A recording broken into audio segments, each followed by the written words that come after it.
Your Excellency, the fourth President of Kenya, Mr. Uhuru Muigai Kenyatta, former Prime Minister Raila Amolo Odinga, the clergy, all other protocols observed. Fellow mourners, welcome to the home of professors. First of all, I want to apologize to the Wananchi about what happened yesterday when there was a little fracas when I went into the home. Some people don't know that it's a Luo custom that when the widow opens the gate, the mourners are allowed to enter and mourn. So the gates were closed, and I could understand the pain of the mourners. And I'm extremely sorry for that.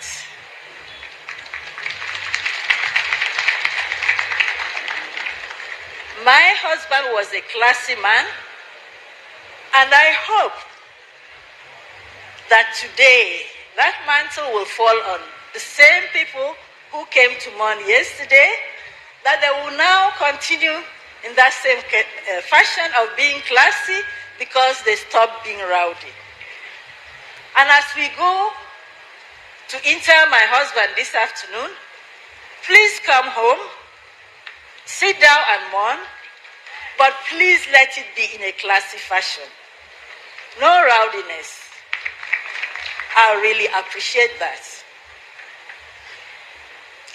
And as you know, the interment sites cannot accommodate all of us, but the field can accommodate.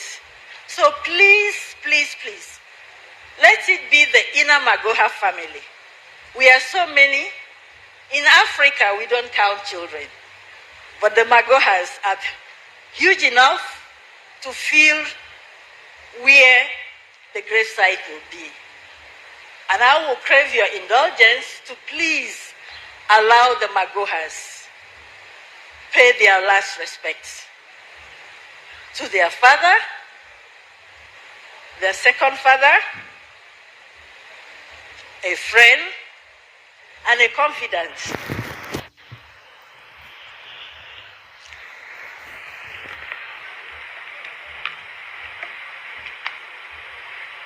Sorry, I have to go through because I need to make certain facts clear.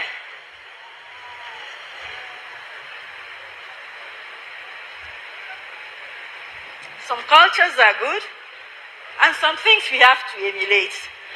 And there are others, as time goes by, we'll have to give up.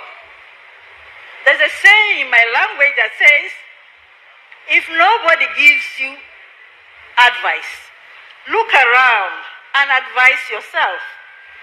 That's the only way you can grow. People were upset, some astonished that I did not wail and cry to enter the home. Sorry to let you down. My new position in the family does not give me such privilege to do public display of emotions.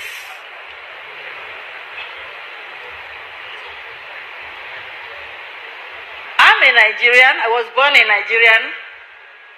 I'll be buried a Kenyan. In between, I'm a Malian.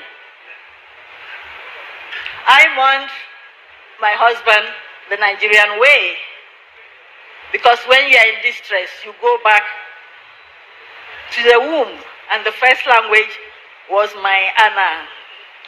I mourned him in my own way. I did my songs of lamentation in church, at the hospital. Now, according to our custom, I had to mourn my husband in two ways. husband was more than 70 years, the number of years that the good Lord has allocated to us. So from there, the farther away you are from 70, the more the rejoicing. It's not tears. Please celebrate with my husband.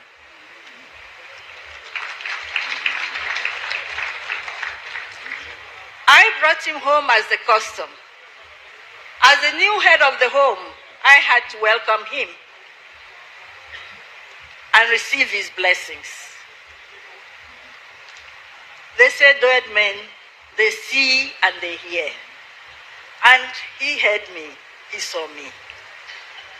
They say my husband does not smile, but everybody who has seen him knows that that's a smiling face that has left the world.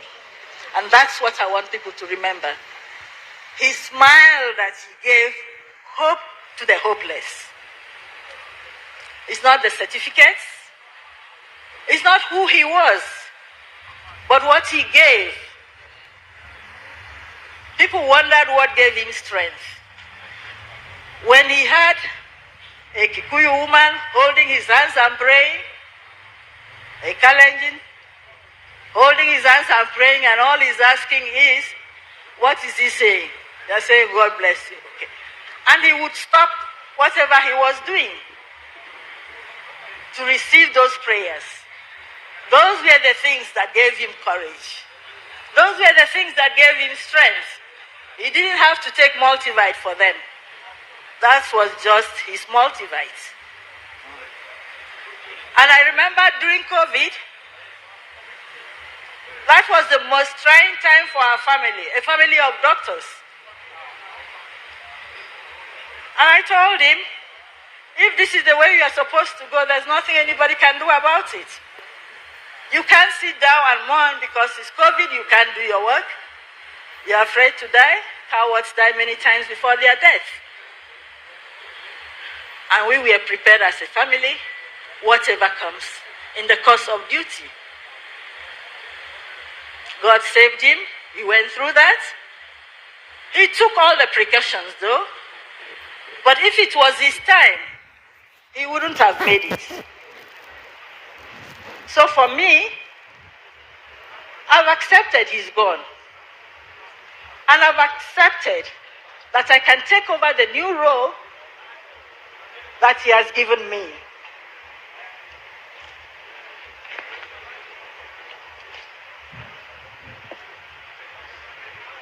In his life, he was governed by the three pillars. His God that made him, Sabe that molded him,